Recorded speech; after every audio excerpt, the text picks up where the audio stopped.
Picture this. September 14th, 2023. A sunny afternoon at Cedar Lake Park.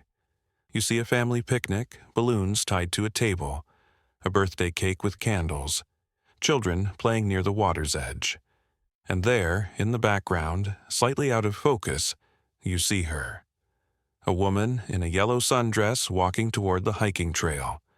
Blonde hair in a ponytail, sunglasses, a small backpack. Her name is Jessica Chen, 34 years old, software engineer, beloved daughter, devoted sister. This photograph was taken by a stranger celebrating their child's birthday. They didn't know Jessica. Didn't know this would be the last confirmed image of her alive. Within 3 hours, Jessica would vanish from that trail. Within 6 days, her husband would be arrested for her murder. Within 3 weeks, he would be convicted. And within 8 months, the truth would emerge, revealing that everyone got it wrong. Spectacularly, devastatingly wrong. In the next 45 minutes, you're going to see how a perfect marriage hid a perfect crime, how evidence can tell two completely different stories, and how the real killer watched from the shadows while an innocent man went to prison. September 14th, 2023. 11 a.m. Jessica Chen wakes up in her suburban home in Riverside Heights. Her husband, Michael Chen, 36, is already awake, making coffee. They've been married 6 years, no children yet, though they've been trying. Friends describe them as the perfect couple. Never fighting, always supportive, deeply in love. Jessica has plans today. Hiking at Cedar Lake, her favorite trail. She goes every few weeks, alone. It's her meditation time, she tells Michael. Her way to clear her head from the stress of work. Michael doesn't hike. Bad knees from a college football injury. He's planning to stay home, watch the game, maybe work on his novel. He's been writing a thriller for 2 years, almost finished. 12:30 p.m. Jessica drives to Cedar Lake Park, 40-minute drive from their house. She texts Michael when she arrives, "Here. Trail looks beautiful today, love you." Michael responds, "Be safe, love you too." Security camera at the park entrance captures Jessica's car entering at 12:47 p.m. She parks in the main lot, gets out, grabs her backpack. She's wearing the yellow sundress, hiking boots, sunglasses. She looks happy, relaxed. 1:15 p.m. Jessica signs the trail register. Standard procedure. Name, time in, expected time out. She writes, Jessica Chen, 1:15 p.m., out by 4 p.m. Her handwriting is neat, careful. The Cedar Lake Trail is 8.7 miles. Loop trail, moderate difficulty, takes about 3 to 4 hours. Popular on weekends. Today, there are maybe 20 other hikers scattered along the route. 1:30 p.m., the birthday party photograph. Jessica in the background, heading toward the trailhead. She looks small in the distance, but it's clearly her. Yellow dress, blonde ponytail, after that nothing. 4:47 p.m., Park Ranger Marcus Webb is doing his evening rounds. He checks the trail register, notices Jessica's name. Expected out by 4 p.m., it's now nearly 5. He's not immediately concerned. People run late all the time, but protocol says check. He radios dispatch. Got a hiker overdue, Jessica Chen. Last seen entering trail at 1:15, should have been out by 4. 5:15 p.m. Park security tries calling the number Jessica listed. It goes straight to voicemail. They call the emergency contact, Michael Chen. Michael answers on the second ring. Hello? Mr. Chen? This is Cedar Lake Park Security. Your wife Jessica was hiking today. She hasn't returned. Have you heard from her? Michael's voice changes. What? No. She texted me at 12:30 when she arrived, nothing since. Is she okay? We don't know yet, sir. We're organizing a search. Can you come to the park? I'm leaving now. 5:30 p.m. Search begins. Rangers, volunteers, park security. They spread out along the trail, calling Jessica's name, looking for any sign. 6:15 p.m. Michael arrives. He's visibly distressed, pale, shaking. "Where is she? What happened?" "We're still searching, Mr. Chen." "When did you last speak with her?" "This morning. She left around 12:15. Texted me when she got here. That was it." "Any reason she might have left the trail? Gone somewhere else?" "No. Jessica loves this trail. She's been here dozens of times. She knows it well." 7 p.m. Still no sign. They bring in K9 units. The dogs pick up Jessica's scent at the trailhead. Follow it for approximately 3.2 miles. Then, at a rocky overlook area, the scent stops. Just stops. The overlook is called Eagle Point. 15-foot drop to rocky terrain below. Not fatal, but dangerous. Search teams comb the area below. Nothing. No body, no blood, no evidence of a fall. 7:45 p.m. Police arrive. This is now a potential missing persons case. Detective Sarah Reeves takes charge.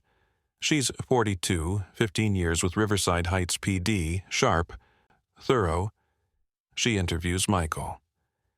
"Tell me about your wife. Any problems lately? Financial stress? Marital issues?" "No, nothing. We're happy. She just wanted to hike. This is what she does." "Does she have any enemies? Anyone who might want to harm her?" "No. Everyone loves Jessica. She's kind, generous. This doesn't make sense." 8:30. Darkness falls. Search suspended until morning. Michael is sent home but can't sleep. He sits in their living room, staring at his phone, waiting for Jessica to call.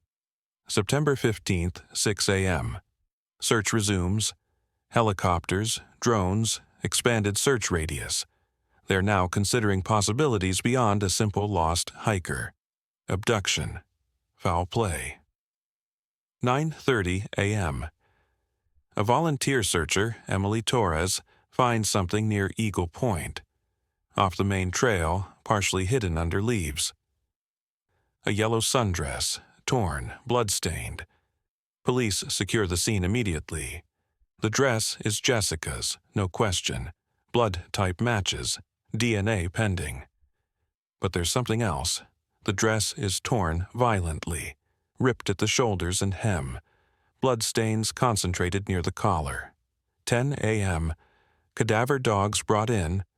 They alert on an area about 50 yards from where the dress was found. Dense underbrush, hidden from the trail. 10:15 a.m. They find a shallow grave, freshly dug, covered with branches and leaves.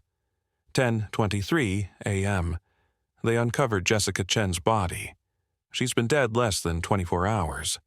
Cause of death, manual strangulation. Defensive wounds on her hands and arms. She fought.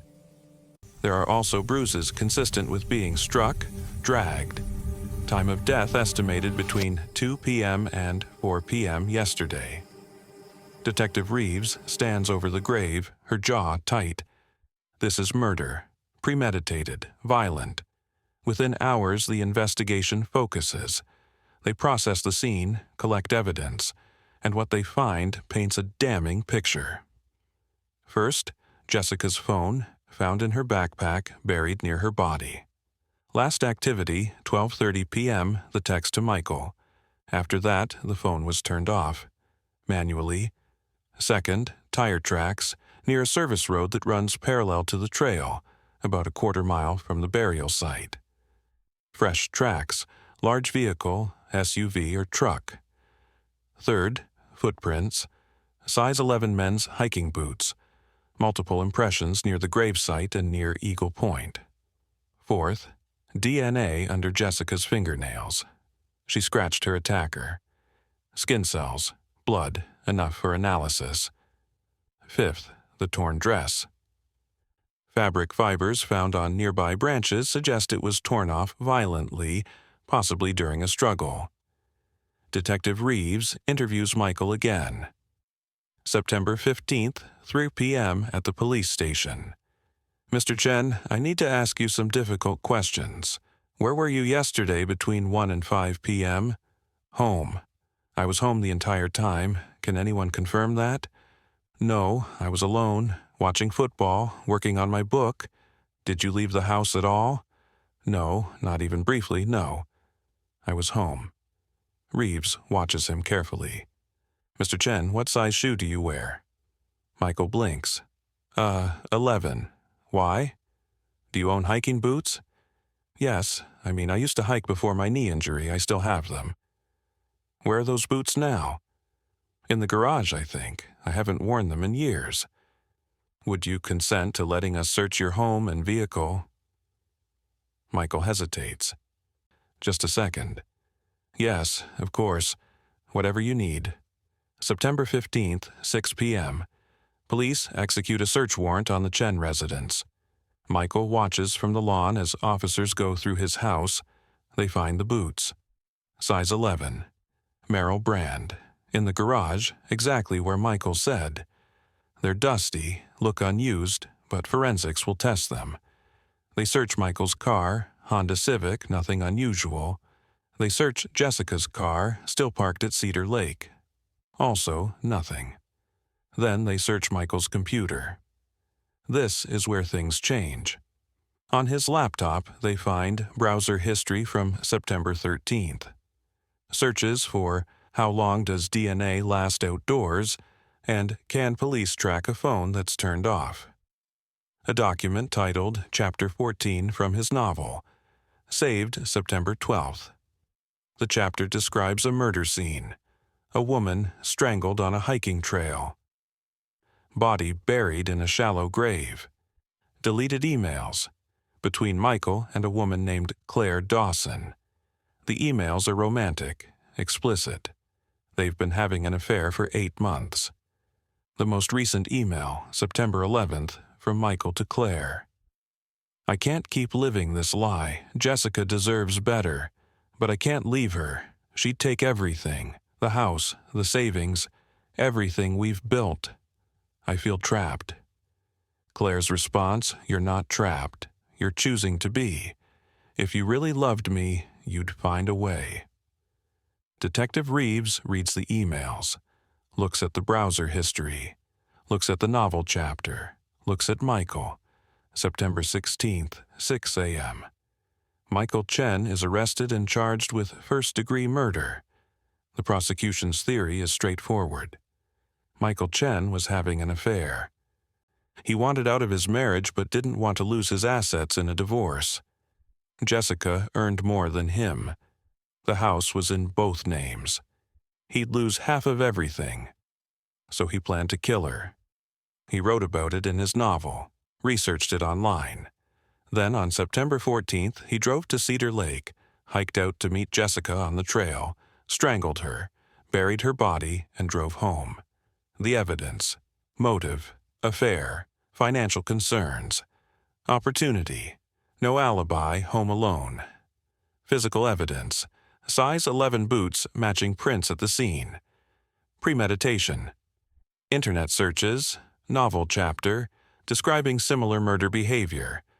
Turned off Jessica's phone to delay discovery. The defense argues it's all circumstantial. Michael's attorney, David Greenhouse, is experienced. He fights back. The internet searches were research for his novel. He's a writer.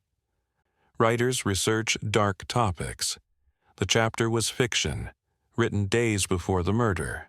That's not premeditation, that's coincidence. The affair is irrelevant. Plenty of people have affairs. They don't commit murder. The boots match a common size and brand. Half the hikers on that trail probably wear size 11. There's no direct evidence, no witnesses, no DNA match, no forensics tying Michael to the scene. But there's one piece of evidence the defense can't explain. September 22nd. The DNA results come back. The skin cells under Jessica's fingernails. Blood from her attacker. It's Michael's DNA, confirmed match. When confronted, Michael breaks down.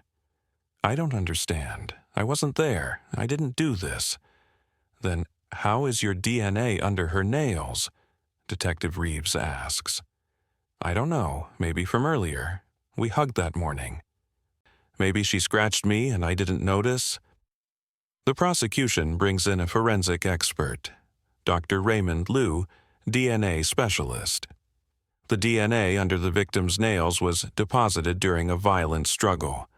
The placement, the amount, the mixture with her own skin cells all indicate she scratched her attacker during the murder. This wasn't transferred casually hours earlier. The defense has no answer. October 2023. The trial lasts 3 weeks. Media coverage is intense. The story has everything. Beautiful victim, cheating husband, brutal murder, compelling evidence. Michael maintains his innocence, takes the stand. I loved my wife. Yes, I made a mistake with Claire. I regret that every day, but I didn't kill Jessica. I could never hurt her. The prosecutor, Amanda Foster, is relentless. You were having an affair. You researched how to get away with murder. You wrote a chapter describing exactly how Jessica died. Your DNA was under her fingernails. You had motive, opportunity, and means. You killed your wife so you could be with your mistress and keep your money. Michael's voice breaks. No, that's not true. I don't know how my DNA got there. I don't know what happened, but I didn't kill her. The jury deliberates for 6 hours. October 28, 2023. Verdict, guilty, first-degree murder. Michael Chen is sentenced to life in prison without possibility of parole. June 2024. Michael Chen is in Riverside State Prison. He's lost weight, looks hollow. His appeals are ongoing, but prospects are slim. The evidence was overwhelming. His attorney, David Greenhouse, hasn't given up. Something bothers him about the case. The DNA is the strongest evidence, but everything else is circumstantial. He hires a private investigator, former detective named Marcus Hayes. Dig into everything, David tells him. Jessica's life, her friends, her work. Michael swears he's innocent, I want to be sure. Marcus starts with Jessica's workplace, Tech Vision Solutions.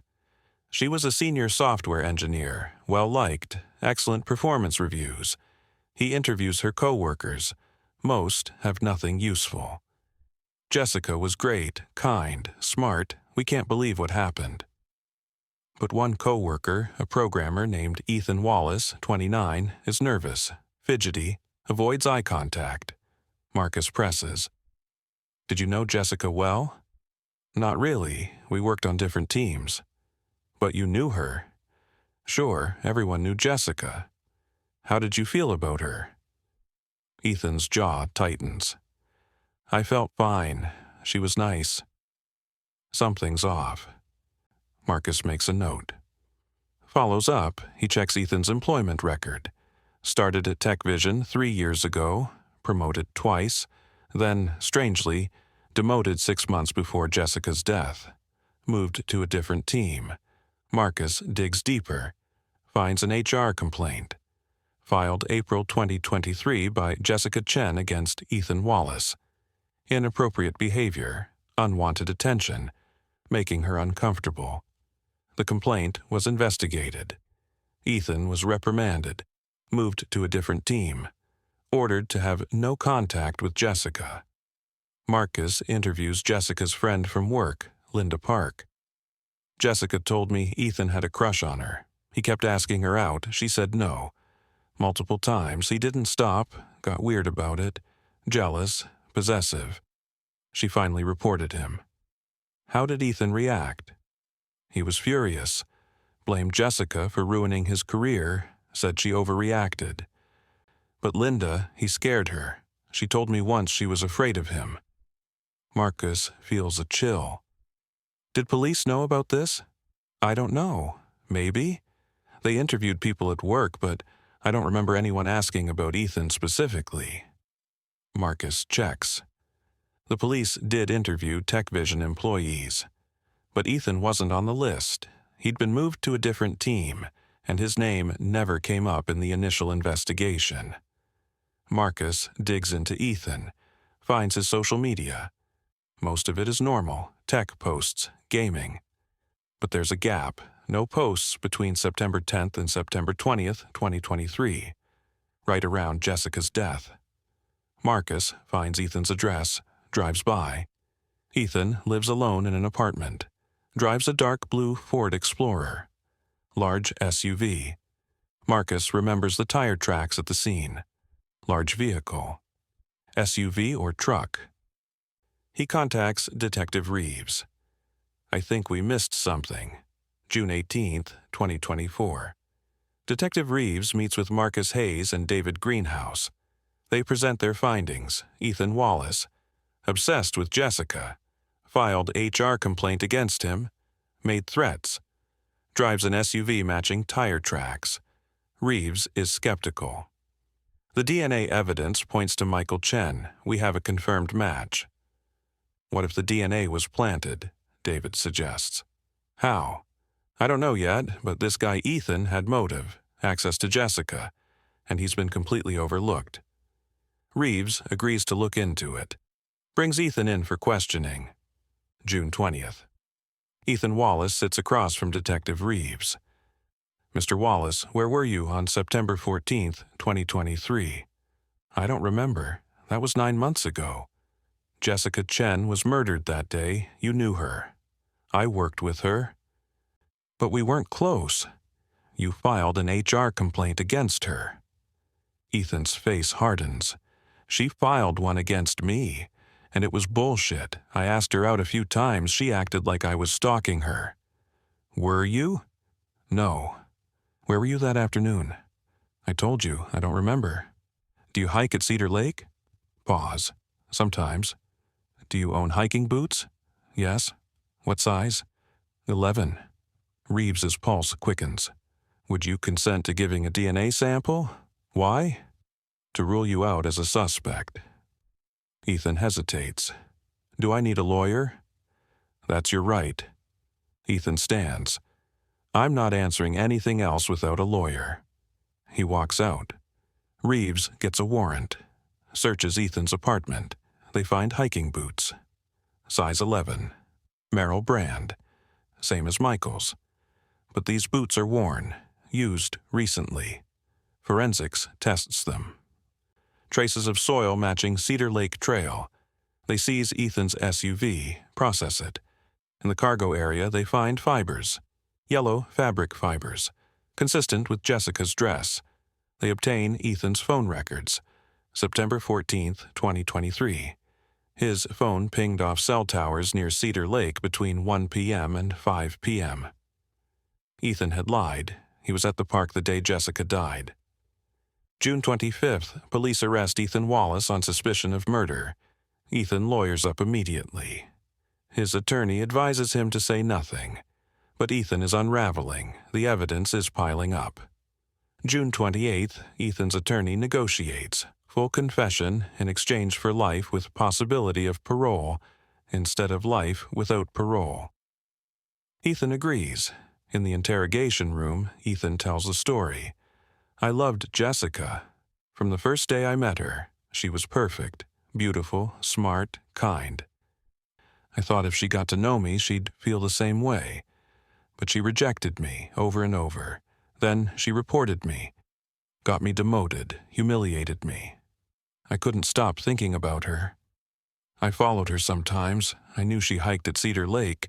I went there on September 14th. I knew she'd be there. I waited on the trail. When she came by, I approached her, tried to talk. She told me to leave her alone, got angry, started walking away. I grabbed her, just wanted her to listen. She fought, screamed. I panicked.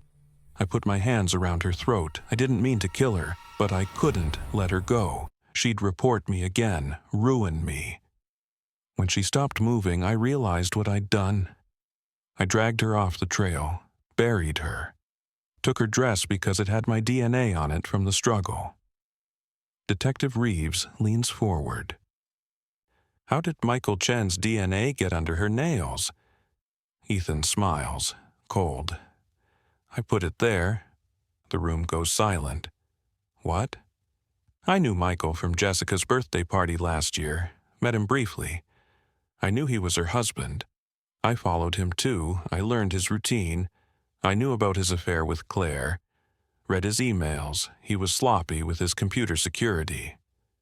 I broke into their house 2 days before I killed Jessica. Michael was out. Jessica was at work. I went into the bathroom, found Michael's razor, hair, skin cells. I collected samples, put them in a vial. After I killed Jessica, I scraped Michael's DNA under her fingernails, made sure it looked like a struggle. I wanted him to take the fall. I also used his computer while I was there, did those internet searches, made it look like he was planning murder. I even read his novel. When I saw he was writing about a murder on a hiking trail, it was perfect. I could make reality match fiction. Reeves is stunned. You framed him. Yes, and it worked, until now. July 2024. Ethan Wallace is charged with first-degree murder, evidence tampering, and conspiracy. Michael Chen's conviction is vacated. He's released from prison after 8 months. The media swarms. The story is everywhere. An innocent man imprisoned while the real killer walked free. Michael stands outside the prison, blinking in the sunlight. Cameras flashing. Reporters shouting questions. How do you feel? Did you ever lose hope? What will you do now? Michael's voice is quiet. I just want to go home. I want to grieve my wife properly. Jessica deserved better than this, better than me, better than what happened. I failed her in life with my affair, but I didn't kill her, and now at least the person who did will face justice. August 2024. Ethan Wallace pleads guilty. Life in prison with possibility of parole after 35 years. In his final statement, Ethan shows no remorse. I loved her. She should have loved me back. Michael Chen tries to rebuild his life. The affair with Claire ended the day Jessica died. They never spoke again. Michael is alone now, haunted. He finishes his novel, but he never publishes it. Can't bear to. The fictional murder too close to the real one. He sells the house. Too many memories. Moves to a different city, starts over. Jessica's family files a wrongful death lawsuit against Ethan. They win. Not that money matters. Jessica is gone. Detective Reeves retires shortly after. The case broke something in her. The knowledge that she put an innocent man in prison. That she missed the real killer.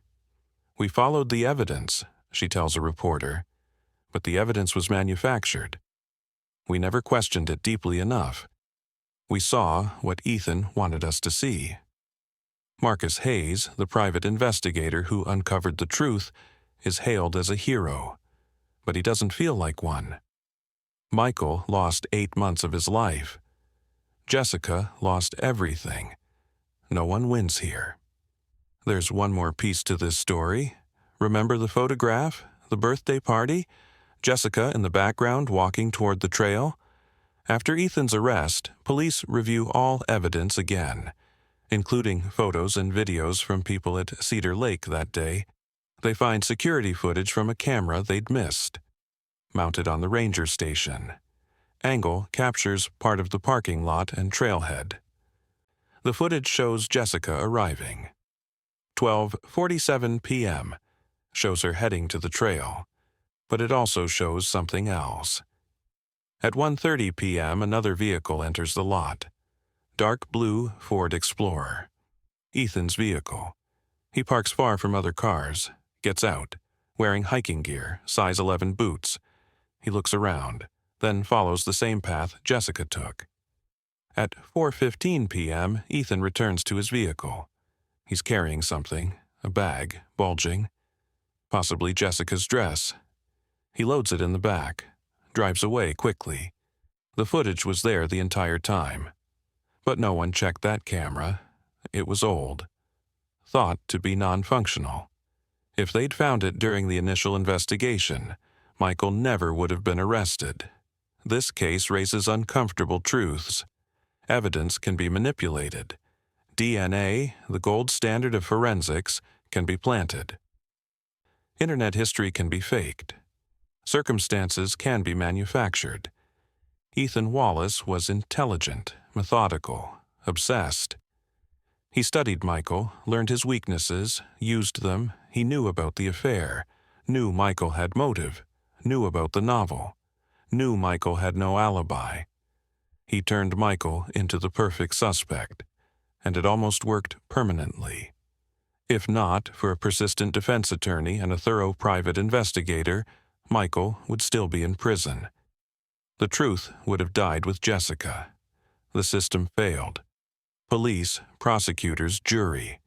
Everyone believed the story Ethan created because the evidence supported it. But evidence without context is just data. And data can lie. Jessica Chen loved hiking, loved solitude, loved that trail. It was her sanctuary.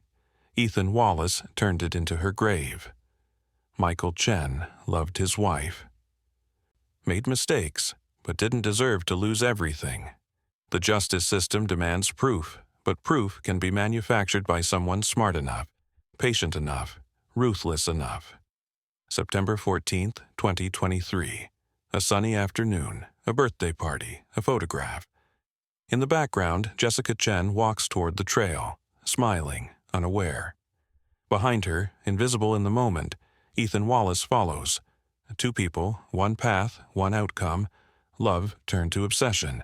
Rejection turned to murder. Truth turned to lies. And for 8 months, an innocent man paid the price. The CCTV footage and photograph remains. Evidence of a moment before everything changed. A reminder that evil doesn't always look like evil. Sometimes it looks like a hiker on a trail, following someone who just wanted to be alone.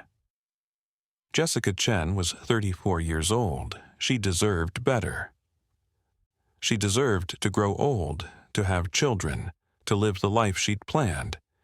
Instead, she died on her favorite trail, killed by someone who claimed to love her. Ethan Wallace will spend the rest of his life in prison.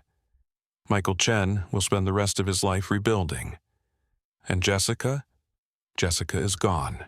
The only truly innocent person in this entire tragedy. That's the real crime. Not just murder, but the theft of a future.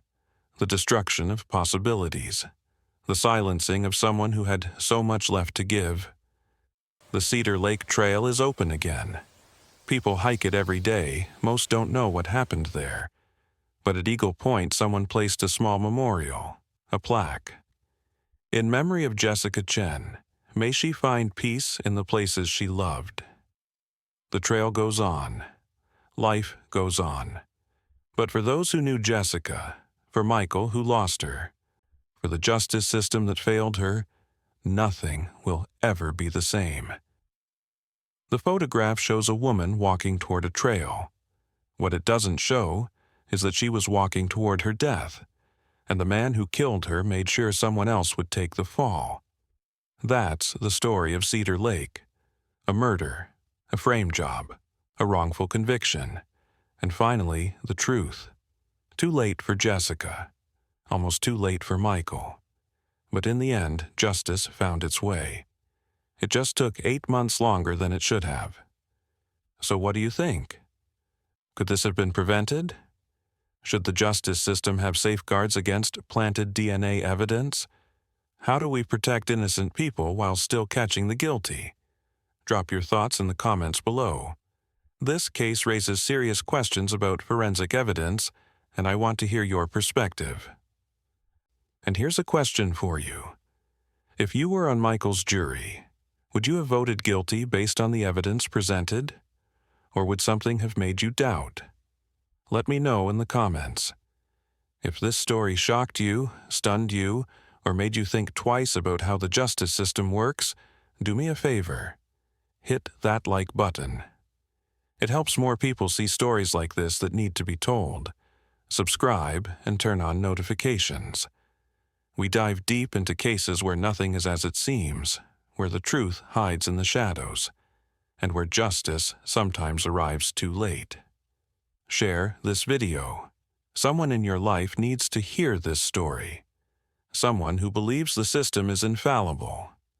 Someone who thinks DNA evidence can't be wrong. Show them what's possible when evil gets methodical. We've got more cases coming, more twisted plots, more shocking revelations, more stories where the victim isn't the only casualty.